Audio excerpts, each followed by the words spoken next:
We've got a video by Force Gaming called Why Riot's MMO is Going to Be Huge. Let's watch and see what he's got to say. Let us pretend for just a moment that I had a crystal ball that would show me the name of the next king of the MMO genre. The game that would put the final nail into WoW's coffin, punt all of the Final Fantasy XIV cat people into the sun, and lay to those cat boys and e-girls. Rest the argument of which MMO is in third. Is it ESO or Guild Wars 2 or Black Desert or RuneScape? Because it wouldn't matter. Because they're all trash compared to what's coming. And if I Okay. Throw us a bone. Amaze us. Send us over the edge. Concentrated hard enough, its name would begin to materialize. No, it wouldn't be that crowd-funded mount generator known as Ashes of Creation, and it's Whoa. We've got good things to say about Ashes of Creation, okay? You better watch yourself. Ashes of Creation might be awesome. It might be. Absolutely not ArcAge 2 or Throne and Liberty. It's not Bitcraft or Palia, and as much as I would like it to be, it's probably not Soulframe either. No, the longer I looked into this crystal ball, it would become more and more clear that the next king is likely to be Riot Games, as of now, still unnamed MMORPG. But how can that be? And how can I be? Okay. Riot Games, bringing the heat. League of Legends is huge. Valorant's doing well. What's the other one? Teamfight Tactics, super popular. So, Wild Rift, the mobile version of League of Legends, super popular. So I guess I wouldn't be surprised if they do an MMO amazingly well. So sure. Well, I'm not, as the crystal ball told me. There's also the fact that we know pretty much nothing about the game, right? We can make some inferences based on the expansive and ever. Yeah, I feel like Riot Games is really just riding on the coattails of their existing games. Like, they don't have to put out information because they already have this huge established world. I mean, they have a Netflix special based off of League of Legends. Like, they have an established world and content around it. So they don't have to, like, tease us and trickle feed us in info and, like keep us bait and hooked on there. Like, they already have the content out there doing that for them. Like, actively. People can just play League of Legends and go, ooh, I hope my favorite champ is in the new MMO. They can just do that. For growing League of Legends lore, and then apply that to the general framework of what a modern MMO has for features and content. But there's also the fact that the game's EP, Greg Street, also known as Ghostcrawler, seems to pretty much do all of his design brainstorming sessions via Twitter. I mean, this guy just tweets about MMO design non-stop, and that gives us some further. Well, there you go. You've got a guy basically leaking stuff constantly. So if you want to know more, just follow that Ghostcrawler guy on Twitter. Insight onto what we might expect for the game. But in terms of like concrete announcements or blog posts, videos, or really anything through official channels detailing the upcoming game, be it its systems or features, mechanics, or even the combat system, Riot has said and confirmed absolutely nothing about this game other than the fact that they're making it. Again, we don't even have a name for this thing. So why then did my crystal ball tell me that Riot's MMO would be the next king of the genre? Yeah. Really, it's simple. It comes down to three primary reasons. I want to know. The company itself, it has a very well-documented history of developing and supporting massively successful, genre-leading live service games that a lot of... Exactly. So people thought that Riot was just a MOBA developer when they made League of Legends. And then they go and do Teamfight Tactics. And Teamfight Tactics is like, wait, what? This is not a MOBA. This is like a multiplayer, you know, self-advancement, like upgrade style competitive game.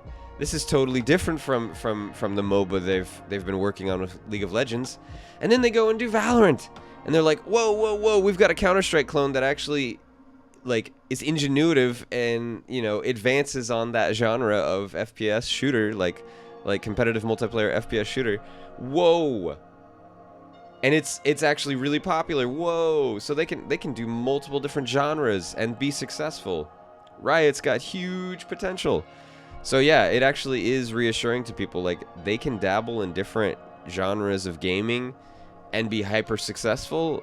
We can have a really good feeling about this MMO. A lot of people really love and are by and large considered good games. Number 2 is it has a built-in established fan base because of the prior reason. And that's what I was saying earlier, right? People already love the games. They already love the characters, the champions. So it's not going to be that hard, I think, to get people excited. third of all, it's money and time. Which, speaking of money and time, let me tell you about today's sponsor. Today's video is sponsored by the Ridge Land and Sea Watch Collection. Hey. You probably know Ridge for their durable compact wallets that we've featured a few times here on the channel. Gonna be honest, I did not know they made watches. I only know about the Ridge brand for the wallets. So yeah, this is surprising.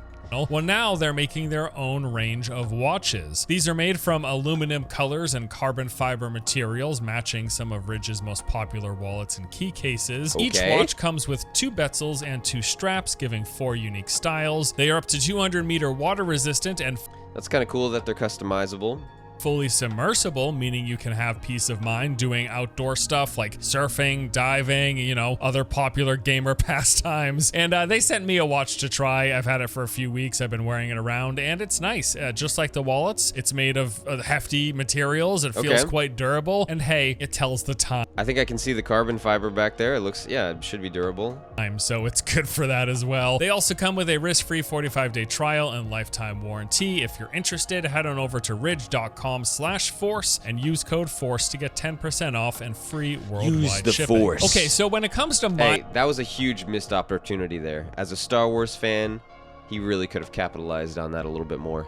Use the Force. my level of expectations for Riot's upcoming MMO, as I've said, it's pretty high. Like, I do expect a lot from this. Might sound crazy, especially given we really know nothing. Like, they've literally made no official announcements or had any official discussion or coverage. It's all kind of been basically just through ghost crawlers tweeting, and you know, he's got a lot to say and he touches on stuff about the game, and we can also pull from League of Legends history. None of what they have or haven't said is really what plays into the primary reasons my expectations are so high. My main interest predominantly stems just from the company itself, its history and its catalog of games. So for starters, and that's basically what everybody is playing off of, right? The history that they have, their games, the worlds they've already created through their games, and their anime. Yeah. I do feel like it goes without saying, but I just want to clarify how Riot has managed to make some of the biggest and most successful games in recent history. Have you heard of League of Legends? Yeah, probably, as maybe has a little bit. Most of the world. And maybe for a a little decade, bit. It's been considered one of the biggest games spanning the globe. I mean, this thing is insanely popular. But when making claims on popularity, the biggest hurdle is just quantifying it. This is mainly due to the metrics that we would use to judge a game's size, like daily users or concurrent players or sales. That sort of info is rarely made public by game companies. With the exception of anything that's on Steam, we can't consistently track player base numbers for most games unless they tell us. Now, the last time Riot talked about League's numbers was back in 2019 when they claimed 3 years to ago. average 8 million concurrent players every day, which is insane, but yeah, we're just relying on their reporting and we kind of just have to take them on their word. Now, another That's huge. 8 million concurrent players. That is massive. popular method for judging a game's size is Google Trends. The idea being how often people are searching for a game online can give us like a rough estimate of its popularity compared to how often people are searching for other well-known large games online. And in League's case, as you can see, it is right up there with some very well-established, massively popular titles, keeping pace with the likes of GTA 5 and PUBG. It is a popular game. Can we get rid of Minecraft? Why is it always so popular? I'm sorry. I know people love Minecraft out there. Hey! It's the auntie. She's in the stream chat. Hello, auntie. Thanks for... You're at mom's? She's at my mom's house. Aw. That's awesome. I hope mom is doing well. I hope you're doing well. Thanks for tuning in. At least to say hi, I appreciate it.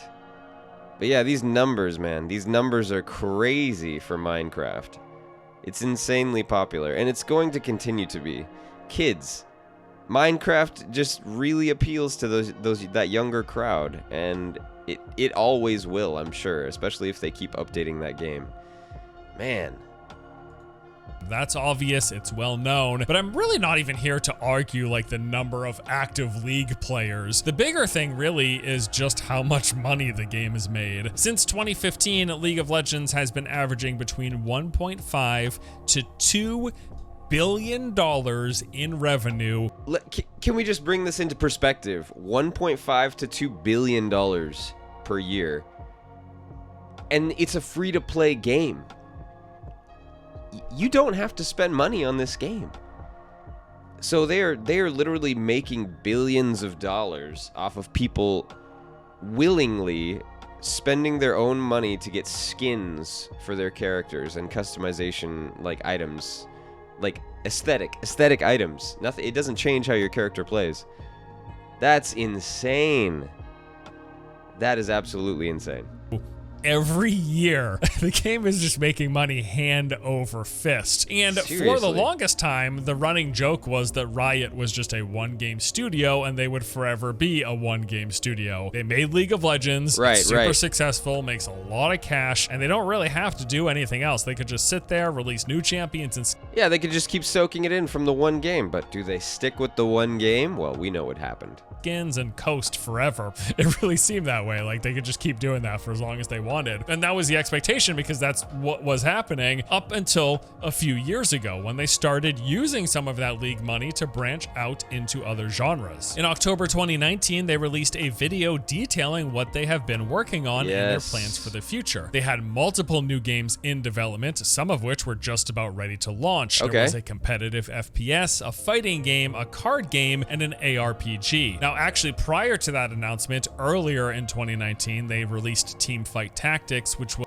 Teamfight Tactics, yes, we know it well. Was a League-themed spin-off of Auto Chess, a very popular kind of mini-game and a very successful game for mobile platforms. Then, in 2020, we saw the launch of Legends of Runeterra, which was a League-themed spin-off collectible card game along the same lines of things like Hearthstone or Magic the Gathering. Hearthstone, yes. Later on, I was gonna say, they released their own kind of competitor to Hearthstone. That's right, I forgot about that. I mentioned League, I mentioned Teamfight Tactics and Wild Rift and Valorant, but I didn't mention the card game. I forgot they made a card game. on in 2020, they launched their tactical FPS, Valorant, which combined the precise play and strategy of Counter-Strike with hero classes kind of along the lines of Overwatch. And then last year, in 2021, we saw the launch of Wild Rift, which is more or less League of Legends for mobile devices. Exactly, and you know what? Every single one of those games has been very successful. Teamfight Tactics is the most popular auto chess game by a large margin. It's Legends insane. of Runeterra, according to trends, is neck and neck with Magic the Gathering's digital offering, which is MTG. That's actually really huge because Magic the Gathering is huge. It is absolutely huge. Arena, and it has at times peaked above Hearthstone's popularity. Since its release, Valorant has spent most of the time being more popular than both of its inspirations, CSGO and Overwatch. And as for Wild Rift, well, it is mobile League of Legends, so that has unsurprisingly been very popular as well, even after just a year. Yeah, for people who don't have that maybe even slightly powerful gaming PC to play League of Legends, or they want to, I don't know, a more mobile experience that they can take it anywhere. Wild Rift, super appealing. Of launch, it's already generated more than $750 million. It's just crazy how not just like these games they're releasing in the past handful of years have survived, how they have thrived, and in a majority of cases surpassed what their primary inspirations were. And that's kind of the point. It's not so much the fact that they're releasing games that are popular and have made a lot of money, but that they all point towards this trend of Riot taking an existing game type or an existing genre. They have the skills, and they've proved it. Easily without a doubt, proved it. They have the skills to do this, right? They've done so many successful games. They seem well equipped to handle an MMO as well. Polishing it up, putting their own spin on it, and then releasing it to resounding success, which for the longest time was the same sort of formula Blizzard had become known for. Be part of our international. Oh, that was abrupt. Culture that enrich every. World of Warcraft is their tentpole example of streamlining the MMO genre and then propelling it into the mainstream. That is pretty much what Riot is now known for as well. It is what they did with League of Legends over 10 years ago, and just in these past 3 years, with them branching into other genres, they've had success after success after success. They're killing it. For tactical and slash hero shooters, Teamfight Tactics for auto chess, Legends of Runeterra for digital CCGs, and Wild Rift for mobile MOBAs. Each of these games, yeah, it's almost like they're cutting into every corner of the gaming market. It's really smart, honestly. Games are either at the top or very near their respective genres. And they're doing it in a way that's really, like, they're doing it well. It doesn't seem like they're making a lot of the mistakes that some of the other big developers are. It's been pretty impressive to watch, actually, and there is even more coming. On the immediate horizon, Riot has Project L, which is a fighting game in the... I forgot about this. I remember seeing a clip for this. That's right. They have their own competitor to Street Fighter, essentially. That's insane. Riot, you are insane. You have so much going on. I forgot about this. The League universe. This has seen... And it actually looks good. Like, look at this. It totally seems inspired by Street Fighter. It's like even playing off of the graphical style. Like the kind of comic book, like, heavy lines style. Very, very positive reception from the people and communities that I followed in the fighting game scene. And they also have an ARPG in the works. This is codenamed Project F, although... I forgot about the ARPG too. What?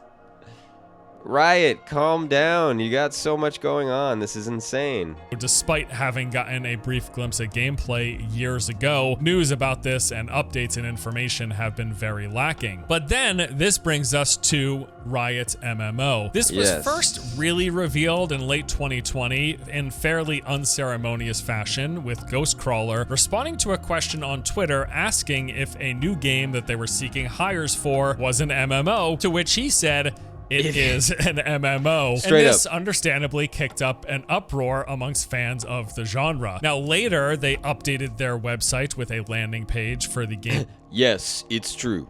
We're making an MMO.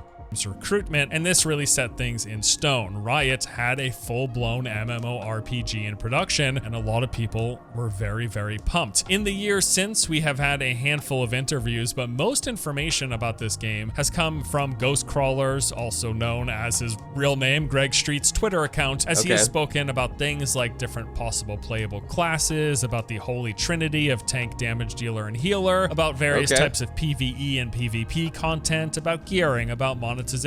Sometimes he would be providing details explicitly related to the game that they are making, but most of the time, he really just kind of talking about general MMO design philosophy and what he thinks is good.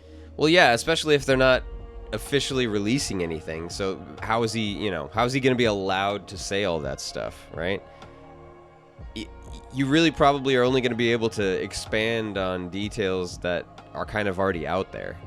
Also, a lot of the time, he would just put out the feelers and ask the community, hey, what do you think about this particular system for MMOs? Or what do you think about these kind of engagements or this type? Hey, Force Gaming, man, YouTube life's been rough, huh? You kind of need a new shirt there, dude. I mean, I'm not one to talk. I wear the crap out of my t-shirts. I absolutely run them into the ground. And it's not for a lack of money reason. It's just, if I have shirts that I like, I want to wear them. I don't want to get rid of them. It's almost like a sentimental thing, I guess. I don't know. type of content, and just really drumming up discussion about not only the game that they're making, but more specifically just the genre as a whole. And I said earlier, he more or less seems to be running brainstorming sessions via Twitter. From that, there has been some pretty cool bits and information that we've been able to pull here and there, talking about things like balancing the difference between skill and execution and RNG and chance, talking about the fact that they're looking to deliver a strong endgame scene with PvE raids being a big focus, that they are aiming to... I like that. Endgame focused on PvE raids. A lot of, well, I shouldn't say a lot, but a couple of the MMOs that I have been excited about, their endgame is more focused on PvP. And PvP is fine and all, but for me, the kind of, I guess, original MMO experience that I more prefer is a PvE endgame.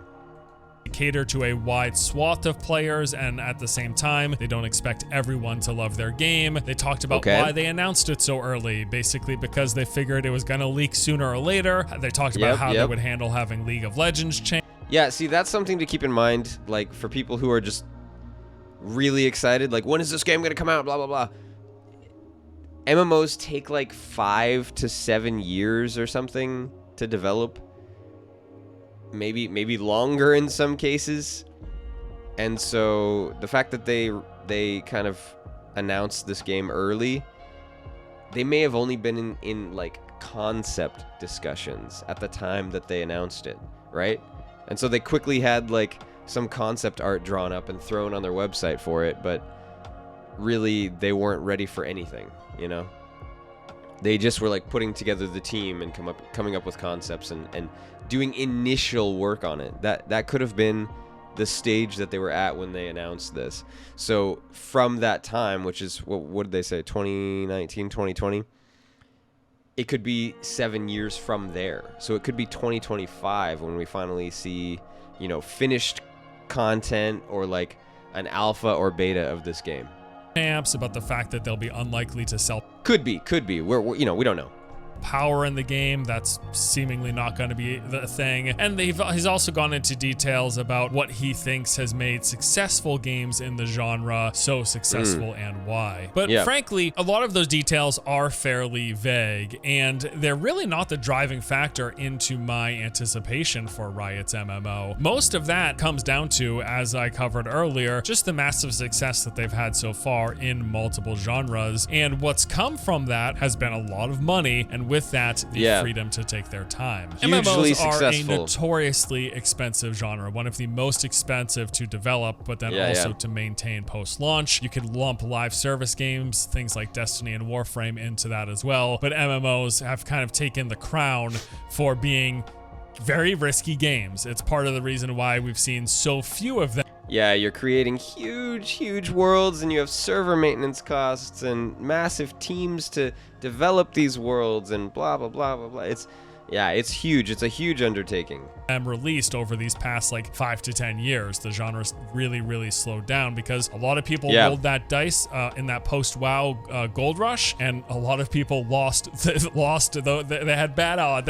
It didn't work out for them. It didn't work out for a lot of companies, a lot of developments. RIP Terra Online. Studios, a lot of publishers, a lot of money got flushed down the drain chasing the dream of the MMO. Yeah. And that's really a major contributing factor into why we just don't see so many of them develop nowadays.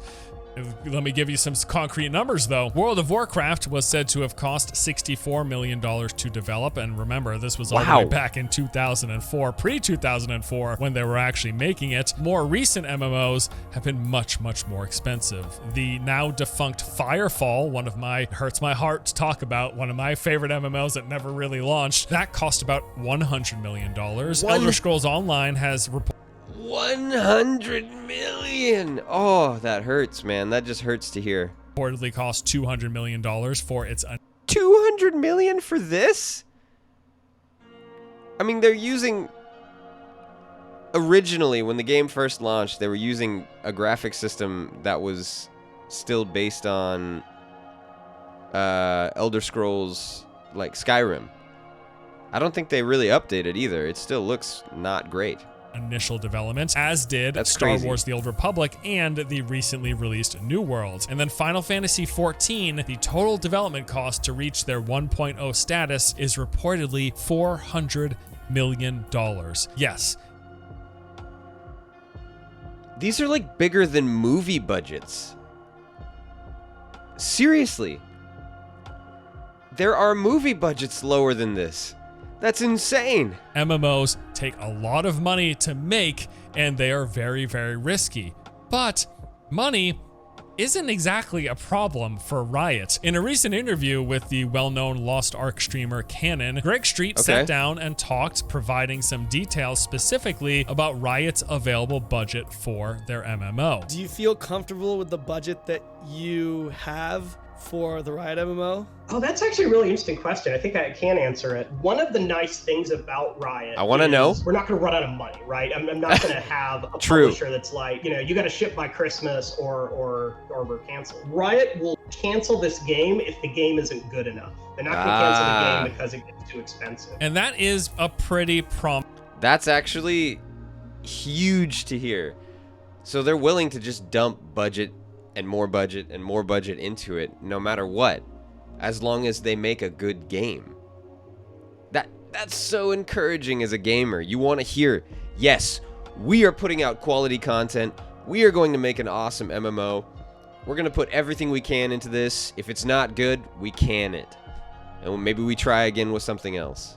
promising quote. That's huge. They say that money isn't going to be an issue here. They have basically as much as they are going to need to make a great game. Yeah. And if after however many years of development, they don't end up with something they're happy with, they're also willing just to toss it rather than releasing a bad game. Now, he touched on a couple of other interesting topics in this interview, how they are looking to serve a broad audience and that the fact that that is what makes some of the biggest MMOs so successful. They talked about what the ideal MMO monetization would be, about how if being free to play, selling only cosmetics would be a viable way to support it, and there were a few other things. Although I do want to be careful not to read too much into this because damn you ads. Damn you. Just earlier today on Twitter, he actually came out to clarify what do you got? that a lot of this... Let's see. I was a guest on Cannon's podcast. To set expectations, the discussion is about my career and MMO design in general, and not about the upcoming project. Oh. Also, the link here is just to the teaser, not the actual discussion. Okay. This was discussion about his career and MMO design in general, but not specific to their upcoming project. Yeah, so they're really holding this close to the belt, apparently. Like, it's been a couple of years, and you would think they would have some sort of demo something to show, but they don't want to. For whatever reason, they're keeping it really, really close to the belt. Yeah, really holding on really tight to the info on this game. So take any claims that are pulled from this interview about what exactly is going to... Maybe it's the same approach as their overall approach to the MMO itself. Like, if it's not a good game, we're going to can it. So if they don't have good content to put out, they're not going to, basically. So they feel like they need to get to a level where it's pretty finished looking or something, or feeling, before they start showing it off. Maybe. I'm not sure. Going to be in Riot MMOs. Take that with a grain of salt, because he said himself this was more... Are we excited about the possibility? Well, not the possibility of an actual being developed at Riot MMO? I am certainly excited. It's definitely promising to me for the same reasons as Force Gaming here. It could be really good. Or just talking in generalities. Outside of any of the vague stuff that that Ghostcrawler talks about, there is also a lot of kind of safe assumptions that we can make about various aspects of the game. Things like the zones. I mean, this is a great one. Riot has built out a fairly robust world, and I mean, look at that. Look at that. That's it. It has the potential to be huge depending on the sizing that they actually do, the scale. But there's so many zones already. Demacia, Freljord, Noxus, Ionia, Bilgewater, Shadow Isles, Ixtal, Shurima, Targon, built over in Zon. It's crazy.